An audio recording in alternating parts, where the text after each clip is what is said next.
Hello, everybody. Welcome back to the Psychedelic Archives. Today, I got a good friend of mine, Stephan, and he's going to talk to us about an experience he had with LSD. LSD, yes. Yes. And we're going to go into his experience and all that fun stuff. You know, there's a big talk right now happening in the mainstream world with ayahuasca is a big talking point, and mushrooms is big, but LSD is one of those classic psychedelics that are so powerful, but it's kind of like not getting the same shine it used to, but I think it's revising. And for me, even LSD was one of the most powerful experiences I had. Yeah, And I'm excited to hear about your LSD experience and give some more light to this beautiful medicine. of course, Yeah. of course. Before we start, I want to thank you for two things. Yes. First, thank you for welcoming here. It's my first podcast ever, Nice. and I'm glad to have the chance to share my experience with LSD. Maybe it can have a positive impact on anyone who's listening now. So thank you for that. And thank you for being a catalyst of change in my life, because you introduced me first to the place where I did ayahuasca for the first time in my life. Yeah. I went there 2 times, and it was really life changing. So thank you for that as well. Thank you, brother.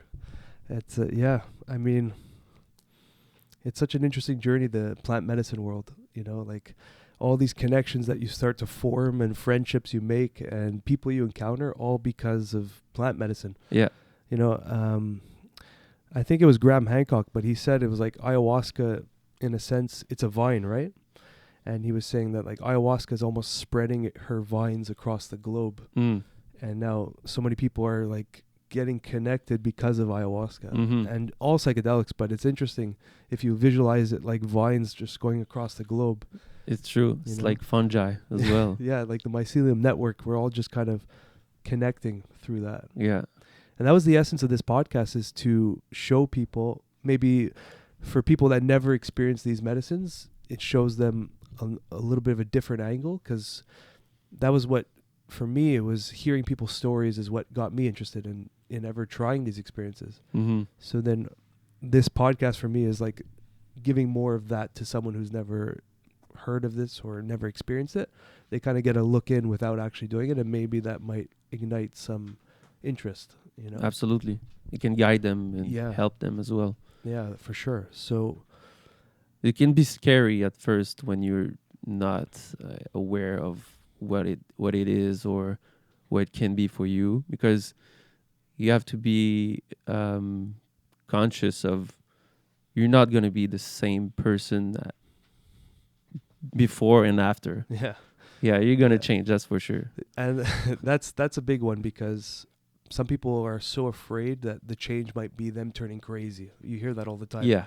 Like, oh, like I don't want to hurt my brain or become like psychosis or psychotic. Uh-huh. And like, so that is cautionary for people that might have that in their family genes. Mm-hmm. So it's important to make sure beforehand you're Oh, good. yeah. But for the most part, the change is usually very nice, you know, and it's not always a big change, but it's sometimes it's a very big change, but sometimes it's just like realizations. Yeah. But it's the true. outcome is always beautiful and worth it. It was very positive for me. Yeah. So, and I think it was for a lot of people as Yeah. well. That's why we're here. Yeah, exactly. That's why there's that ayahuasca center. That's why this podcast is growing. It's because this affected so many lives and it really helps people. Yeah. And I think that's the purpose of these medicines, especially today, is to reconnect us. Because, like, yes, we're growing as a civilization and we're building more connections, you know, with the technology. But I feel like it's a reoccurring theme that people feel more disconnected now than before. Yeah. you know? We're connected, but we're disconnected. It's interesting. Yeah. You know? So I feel like these kind of experiences bring you back to what's important, you know, and sometimes, like, you've been to the ceremony place, like you see, for me, the sharing circle at the end is so powerful when everyone's sharing their experience at the end Yeah. in just a few words, you know? It's not only the ayahuasca, it's the space, the Yeah. people, the experience. So Yeah. it gives you a chance to disconnect from technology and just reconnect with nature and people and the true essence of who we were before this whole like society, technology, and connection, but fake connection. Yeah. Artificial connection. Artificial, yeah. But in this process, I realized it's very important. The whole technological world is very beneficial and useful. I think having a fair balance between the two, feeling connected and having that sense of spirituality in yourself. Mm-hmm. And then with that, using all these tools is way more mindful, Yeah, it's a tool. Yeah. It's a tool. Exactly. We would not be here if it was not for technology. And they couldn't even hear this podcast, Yeah. So it's interesting. So it's about finding the fair balance of Mhm. everything. We got to be grateful Yeah. for it. Yeah. Yeah. And that's a big one for psychedelics. That's like almost everyone who does psychedelics, gratitude is like just gratitude for getting out of the experience and being back. That's like the most powerful moment. Yeah, because you don't want to be stuck in the experience. You want to come back. And then you're just so happy to be back. Yeah. And life is so much more, like everything's more vibrant. You're like, because you're back, Yeah, It's funny. It's how it works. But yeah. that's true. Okay, so I guess how this will work is you can start sharing your experience. I'll maybe ask some questions that come to mind. I'll just preamp where I was Okay. in my head and in my life before it happens, Okay. so you can give people idea of why I did it and what came out of it. Was this your first psychedelic experience, or It was not my first psychedelics experience, but it was my first LSD experience. okay? Yeah. Okay. So it was in September 2020. So was it before COVID or COVID? Yeah, because it was No, it was right during after. Yeah, because during it started COVID. in March, I believe. Started in March, yeah. Yeah. So it was during COVID. I was living by myself, and I was working from home. So mortgage broker. Prior to that, at that time I started to put my life back in order. Mm. But all my teens and 20s was just like partying, drugs, alcohol, women, stuff like that. And it was lots of self-sabotaging because I was really living for other people's opinion of me for that time. Mm. And at 30 years old, I think I was depressed, but I was not like clinically depressed. I was not taking any medications and stuff like that. I was like functional depressed, but I took mushroom, I think, first time at 30 years old. Okay. I don't know how much it was, maybe 3 grams or something like that with other drugs. I was in a chill, a party, after party, and in a basement somewhere. And this experience really changed me. So the first time I took psychedelics, it really got me out of this depression, if you will. Mm. And it sparked curiosity about psychedelics, and it helped me to start the change I needed in my life. So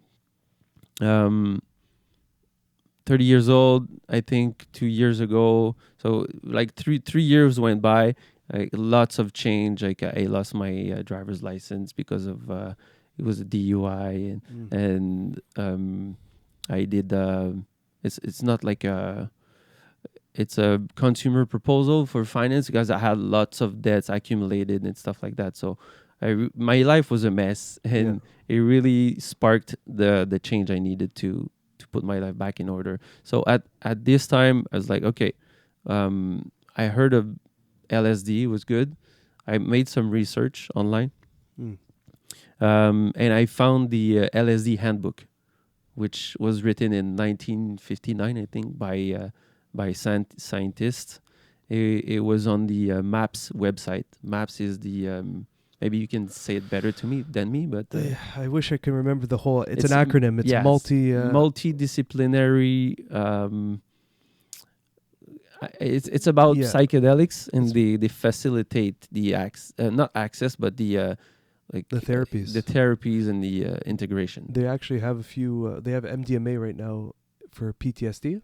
Yeah. and they're in phase 3 clinical trials. So they're a non-profit organization, and most of our viewers probably know what MAPS is, but for those who don't, it's basically a giant non-profit organization that's funding research to get these medicines Correct. legalized through FDA. Yeah. So yeah.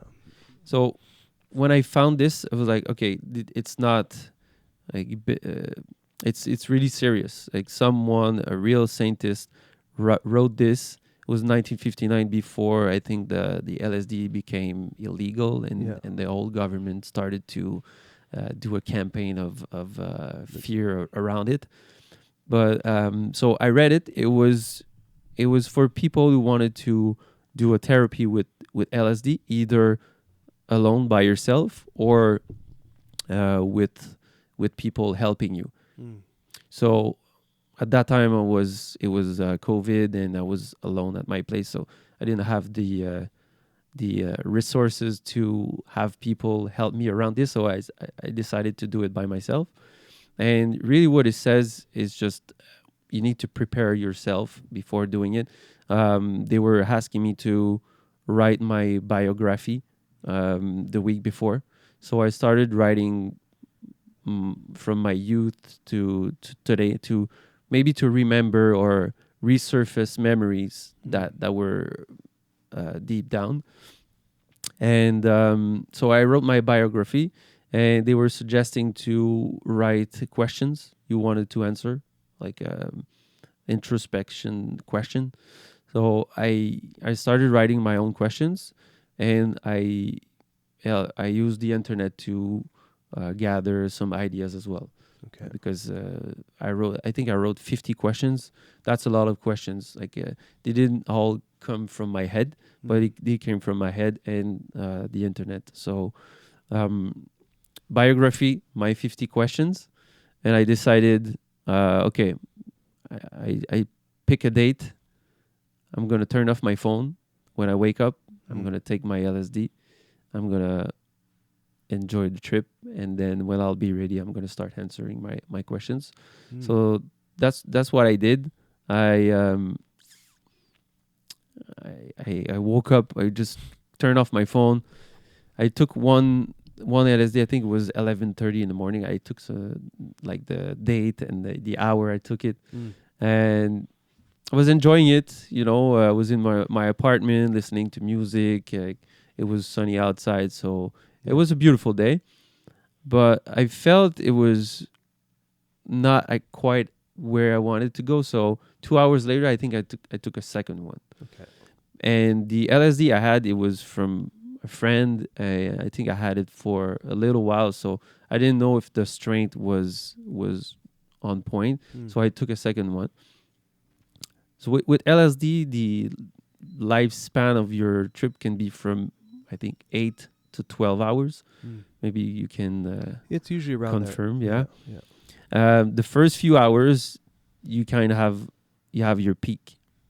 So that's not where you're able to write or answer any questions. You just gotta You just gotta go through this, experience it, like welcome it and enjoy it. So oh yeah, like I said, I was listening to music. I went outside, took a walk. I was living near the botanical garden, so nice. I had a walk there.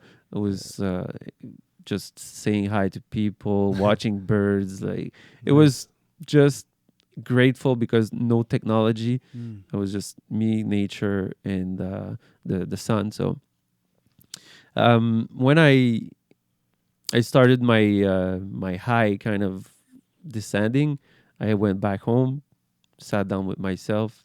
I opened a bottle of red wine, and I cooked myself a nice dinner, and I started to answer those questions. What came out of these questions is really changed my life. Wow. Yeah, it really, really changed my life because it expanded my consciousness on so many levels. Okay. So my main purpose for doing this was maybe find what was my problem, or why I was not where I wanted to be in life, or why I self-sabotage myself. And the first questions in the 50 questions was, what is my problem? So if I was not on LSD, I would have searched for, a logical answer, but Hmm. it just came to me. It was like, because you always thought you had a problem. So Yeah. simple. Yeah. And that just unlocked all the other answers in the 50 questions. I won't go through all Yeah. the questions, but But that's so deep because what I find with LSD is it opens so many neural pathways, and it kind of like the ego kind of gets dissolved a little bit. yeah, So when you wrote those questions down, it's just like a nice framework.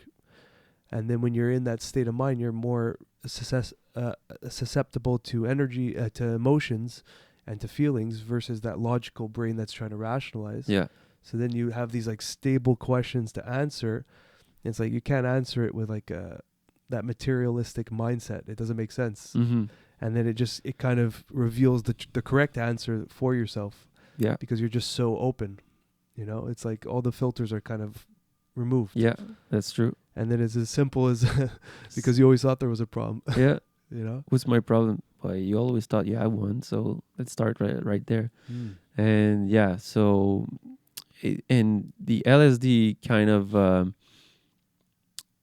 it made me realize the connection between all of us, between nature.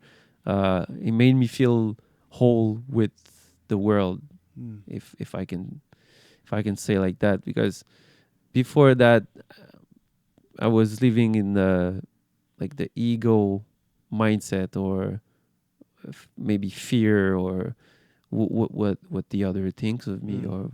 and it just dissolved all of this and just made me realize we're one big organism, and we need each other to thrive. Yeah. And yeah, it Well, was beautiful. well, that's it. Is the ego is very important for helping you get through tasks and achievements Hmm. and to propel yourself to become better at whatever you're working on. Yeah, But the ego operates in a very fear-based reality. It's afraid of losing. It's afraid of being scared, having scarcity. yeah. So it strives for abundance, Hmm. and the abundance validates it. So that's why a lot of people that are lost in life or feel like they're lost in life, and so they have similar variables where they're partying or doing a lot of drugs or trying to get with a lot of women and trying to just fill that void. Yeah, And that's like and that can take you very far. It can make you at the surface, that like visual perception of people seeing you, very successful. Having all this material possessions, nice car, house, whatever, nice watches, lots of beautiful women.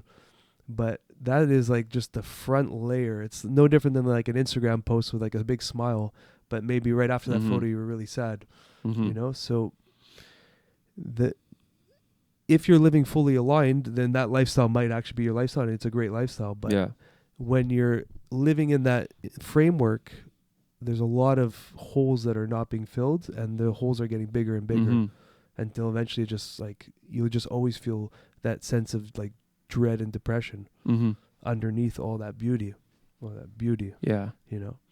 Well, I think this experience, it really allowed me to finally live in abundance, but the real abundance. Mm. Because don't get me wrong, there's nothing wrong with making money and Exactly. striving for more, having material possession, stuff like that.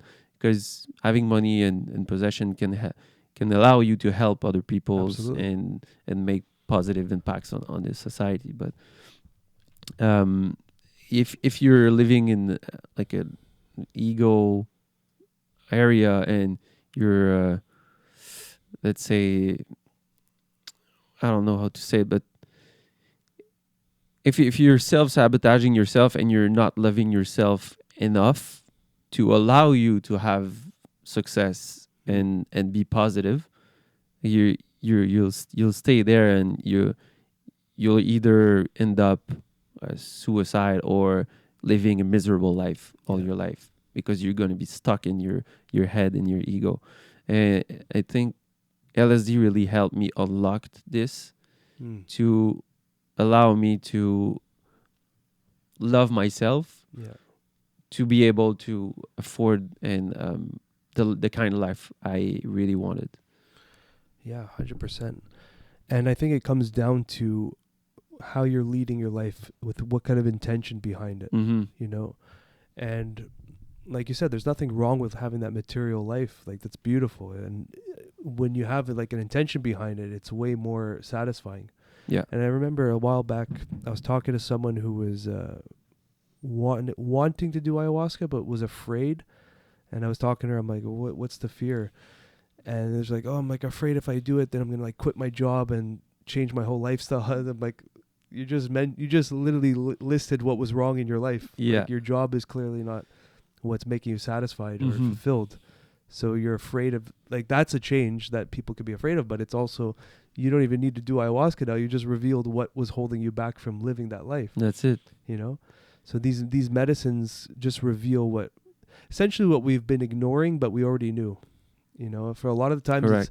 we know what we're doing is kind of like at our deepest layer, we know it's not right, Yeah. or it doesn't feel like it's us, Uh-huh. but we just choose to keep going down that path.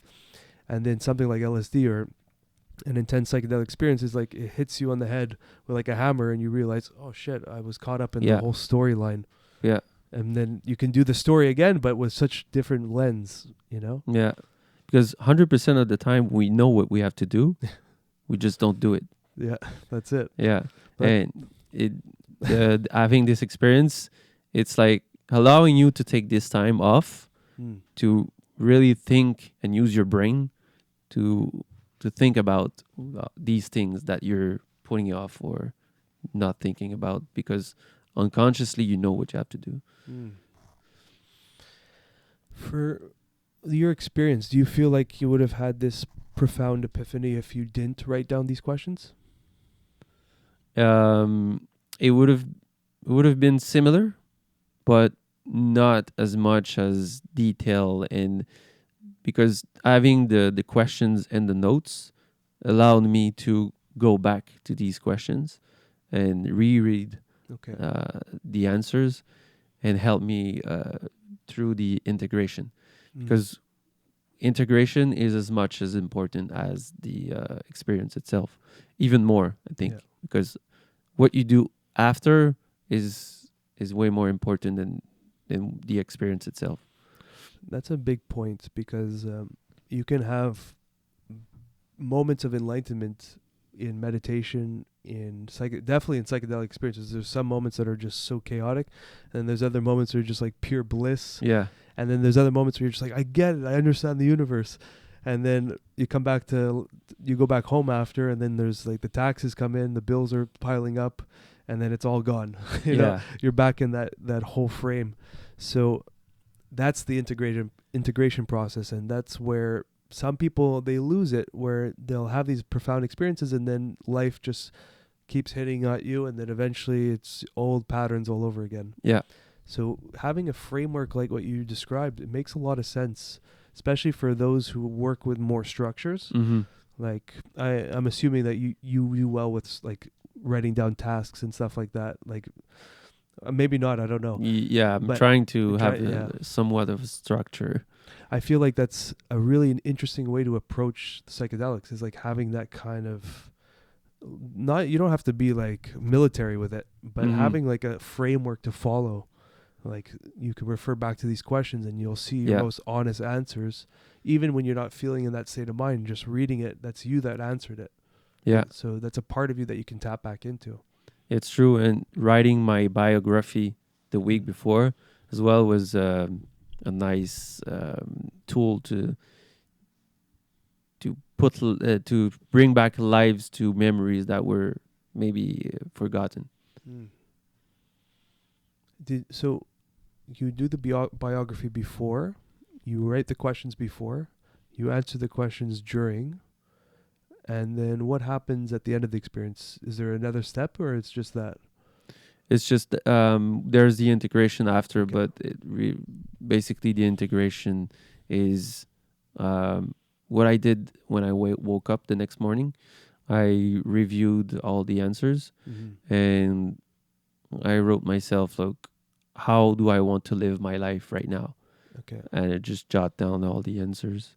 It was like 2 pages full of answers Okay. of how I wanted to live my life, and if for some reasons in the future I was feeling a bit lost or I was not feeling right, I could go back to these answers, and that's how I wanted to live my life, and that's how I know I have to live it. So I can make adjustments by rereading these answers. Oh yeah, that's true. I wanted to drink water in a better way or whatever. Yeah. I like it. It's like a snapshot of the psychedelic moment, Yeah. you know, because you're in that state. Like I used to journal all the time when I would do psychedelics. I had a psychedelic journal, and I would always, most of the time, I would write after the experience, or when like you said, when the peak comes, you don't even know what a pen and paper is. It's like, That's true. You know, especially like LSD is interesting because you're kind of in this world and that world at the same time. So there's like moments where you can kind of be creative, and like people draw with LSD all the time. Like I can't imagine drinking ayahuasca and then having like writing down like a journal in the middle of the ceremony. But in my journal, there was one time I did mushrooms and I wrote, I was like I must have been like 19 or 20. Let's say 19. And in the journal, it was during the peak. I remember I had to write this down because it was so clear, you know? And I'm like, okay, I like, if you see in the journal, it's like scribbles. And it was basically wrote, embettering yourself, embettering humanity. And I kept writing that over and over again. And it's pretty much just like, fix yourself, you fix the world. Like, that's how we fix the world. And I'm like, fuck. Years later, reading back that journal, I'm like, in 19, I wrote that. That's pretty profound, you know? It's like, that's like some truth bombs that it's so it's so simple, but it's so true, and it never changes. It's like it's like an ultimate truth. Yeah. You know, and sometimes in these moments, you're so in tune with the moment that the truth is just so obvious, you know? So then That's just true. writing it down and it's there. It doesn't matter 5, 10 years from now, 20 years from now, it's always going to remain a fact. And what's fascinating, like most of the people, I would say 90% have the same experience. They can testify and you can compare the answers and they all have a similar experience or a similar breakthrough about how they see life or how it helped them. Yeah. That's very fascinating. Yeah. And you see a lot of people on this path. It's like once you see what you've been doing and how you've been operating after a psychedelic experience, it's like you now have this new perspective. And in a sense, it's good and bad, because it's good because you have this whole new creation of how you want to identify yourself and build yourself. But it's bad is that you can't lie to yourself anymore. You can't go. There's no going back. And if you do go back, you know you're going back. Yeah. It's like you can't it's like when Sammy, my co-host for Curious Chimps, he says it's like once you learn how to read, you can never just unread. Like anytime you see letters together, it's a word. Yeah. And you can't even comprehend the idea of just scrambling letters. Like when you see the word dog, like when you're a kid, you don't know what dog means. You don't even know what D or O or G is. But now you see D-O-G, you're, oh, dog. So it's the same thing in this. It's like you see your bad patterns that you were operating on. You can't unsee that. Yeah. You know, and so that's where it can be tricky, because sometimes you'll go back in those patterns. We all do. But knowing that you're going back in the patterns and maybe bringing some compassion in those moments, it's a very tricky practice. But that's a very powerful integration practice, because sometimes we might fall back into old ways, whether it's for a long period of time or short period of time. What I tell people is those windows become less and less. So sometimes you'll fall back into, I'll give you an example. Like someone was, I served him 5-MeO a while back, and he had a gambling problem, and he stopped gambling completely. After that? Yeah, for a long time. Okay. And then fell back into the gambling pattern like years later, let's say maybe over a year and a half. Okay. Started gambling again, but after like 1 or 2 weeks of gambling, realized what he did, contacted me, we spoke, and then cut it again, stopped. And I said, look at that. Like before we did the 5, you were gambling for a long time and really going through a bad time. Then you did 5-MeO, then you stopped. Yeah. Now you did it for a week to 2 weeks and you realized it. And then you knew, instead of letting this pattern grow, you cut it short. So maybe it was 1 to 2 weeks. Maybe the next time if it happens, it's 1 to 2 days, and then eventually that pattern's completely gone. Mm-hmm. You know, so it's like it's because you've seen it. You've seen the pattern before and you understand it. So now you recognize it every time it happens. You're conscious of it. Yeah. Yeah. Exactly. It's in your awareness now. Mm-hmm. The same way reading words is in your awareness now. You can't unsee that. Yeah, that's true. Because we're either going forward or backward. There's no, like, we're moving forward. There is no stillness. Yeah. Everything is changed. Life is changed. So if you're not making progress, you're going backward. Exactly. So once you're aware and conscious of your bad habits, maybe you're gonna fall back, or maybe you're gonna have bad times again. Because it's not like a miracle cure. Psychedelics, it's just a tool to show you and put lights on what you need to address. Yeah, exactly. It's like it's lens. You have new lens to put on, and those lenses just see more and more clearly. Yeah, you know, it's really fascinating. It is. It is. Don't get me wrong. It was not like this experience really changed my life and helped me, but it was not all rainbows and unicorns after that. No, I went through hard times, because when you change, it's hard. Like there's some part of your life that has to go, and that's hard. Do you find it gave you?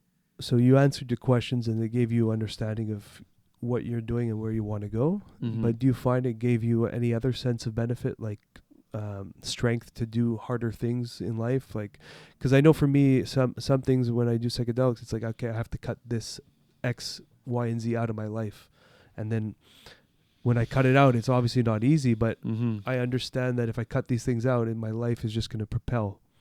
But cutting out something can be a person. Like for some people, like a psychedelic experience could be a catalyst to get a divorce, or to, you know, like something that they weren't living true to themselves. So that's like a big moment in their life. But I find from what I've seen with people is it gives them that level of courage to do it. The experience itself, or well, it does the whole experience in itself. Yeah. Just like I can't speak for myself, but I've seen like someone who was in a very bad relationship, and then they did like a ceremony, and then realized I have to cut ties with this person. Yeah. Like, and I have the strength to do it. Mm-hmm. Whereas before I was just self-sabotaging because I was afraid to do it. Mm-hmm. So it gave her that sense of strength to do that. Yeah. Yeah. I think it can give you the strength, because it's giving you the love you needed That's it. for yourself to do it. That's what it is. Because if you're staying with that toxic relationship, it's because you're not loving yourself enough to allowing you to let it go. That makes sense. And I think that's what the psychedelic experience could offer yourself too, is that moment of self-love. Yeah. You know, because you're taking this time off and for yourself, and you're really realizing all of these stuff, and you're just, wow, like I love myself, and I let myself down before. So I don't want to do it anymore. You don't want to do that again. Yeah. That's huge. And I think that's part of it, is when you live in this, in the egoic realm of like striving for more and more and more, if the self-love aspect is not involved, that's when it's a toxic endeavor, you know. Correct. And that's where people mix it up, is like thinking like people with a lot of money and stuff, it's like a bad lifestyle or whatever. It's not. It's just, is there self-love behind those intentions, you know? And then when there is, that life is just, like you said, it allows you, if making more money will allow you to help more people and do endeavors that are going to better the world and yourself. Yeah. So, but it has to come from that exact word, that self-love. Yeah, that's true. Because making more money, it's just gonna reveal who you are. Yeah. It won't make you a better or a worse person. It's just gonna reveal. So if you're making money for your lust and your own greed, well, it's gonna reveal who you are. Yeah. If you're making money to, yes, have a better life, but have a better impact on others as well, and society, I think that's the way. It's so funny that it's almost identical to whoever does psychedelics. It's always about everyone else after you do psychedelics. Yeah. It's obviously about yourself, but it's about how you interact and connect with other people. Yeah. You know? It's intelligent self-interest. Yeah. Because if other tribes are good, I am good as well. Yeah. Because we all connected. Yeah. And I think that's why these medicines are so important, especially in today's time when we're talking about like this artificial connection, is that we're not really feeling that self connection. Like we're in these cities and civilizations, and like we're in a city, and in it, like this area is a city in a city, and we have like community services and all these things, but it doesn't feel like a community. It feels very separate. You know, I'm in my own box apartment. I say hi to my neighbors. Like I try to, you know, but like we're all very disconnected in this connected world, and that's fine. But what psychedelics does is it kind of just like, it makes you very curious about how the next person's doing. Yeah. And how can you be a better impact on that person. Yeah. And then when you're a better impact, if I'm more inspiring or more polite and nice to this person, I'm going to feel better. They're going to feel better, and we're going to grow together. Yeah, we all win. It's so interesting. Because in big cities like Montreal, New York, whatever, the more there's people, the more people don't give a shit about others. Yeah. It's, I don't know what's the phenomenon behind this, but I think everyone would be beneficial to try psychedelics, either mushroom, whatever, once in their life. Yeah, I mean, whether it's psychedelics or even just like meditation, I find, because some people like they literally can't, depending on their brain chemistry. Yeah, depending on. But if you are part of the group that can, and you have the okay from a doctor, if you need that, like go for it. See what happens, you know, see what you uncover, and it's usually better on the other side. Yeah. Most, I would say like 95 to 98% time, it's better on the other side.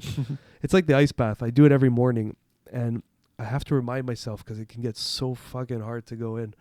I have to remind myself every day. I say, it's always worth it. It's always better, because right after you feel better every time. But sometimes you're so comfortable in the blanket, you know, and I'm like, no, it's always better right after. Well, if it's not better after, it's your judgment of it. It's like, I think it's, or your resistance. It's your resistance and your judgment of what came out of it. Because if it's not better, it's because you judge it not better. Yeah. There's always something to learn and adjust in a trip, even if it's a bad trip. And that's where I can't emphasize it enough, how important having some type of framework, like what you did, is really, really nice and powerful. But not just going to these experiences because you heard a video and then you just take LSD and you're at a party, and you know, but being in a supportive environment where, whether it's led by somebody or you have like a few friends that are in the same mindset, or just doing the framework that you got from maps, I think that's what's going to propel the experience. Even if it's a tough experience, you have a framework to follow. It's like a guide. Yeah. And that can be very, very profound for a lot of people. Oh yeah, of course. Yeah. 100%. And if you have people that can guide you through it, and that's even better. But I think if you take LSD with people, the more there's people, the more complicated your buzz or your experience will be. Okay. Because we all share traumas and energies, and I think that's what's making it more complicated. Because I tried to have this experience with one of my friends after. Okay. And it was not a good experience. Oh yeah. I had I could say a bad trip, but I learned a lot from it. It ended up being positive, but you can be in a sort of a depression after a bad trip, because what you saw, you cannot unsee it. Yeah. And you have to work through it. That's a big point to put out, because that's the integration process. Because there's been so many times where I left ayahuasca ceremonies, and I was depressed for like 2-3 weeks after. Yeah. Like really, really, like, you know, I didn't want to leave my bed. And at the center, I was up high. You know, I was like up there, and everything was fucking perfect. I got home and, but then I realized it was just such a deeper layer that I dove into. And it's like when you go to the gym and you do a new workout routine, and then you're sore for like 2 weeks, and it's kind of similar in that sense, where that depression is because there's something you have to fix or change or whatever, and it's right in front of you, and that's the source of why you're really in this state. And it could be so many factors, but it needs to be addressed right now, kind of thing. Yeah. So sometimes that happens, and having the integrative tools when you're in that state to pull yourself out is very powerful, because when you do get out, it's a longer lasting rise versus these giant spikes and drops. It's like you're rebuilding yourself back up. Yeah. You know, and it's not always the case where you have a psychedelic experience and you're having a beautiful moment and everything's cured. It can be quite a lot of work afterwards, and that's the real ceremony. Yeah. You know, and if it's hard, I think I would be grateful for it, because you needed to go there in order to address what needed to be.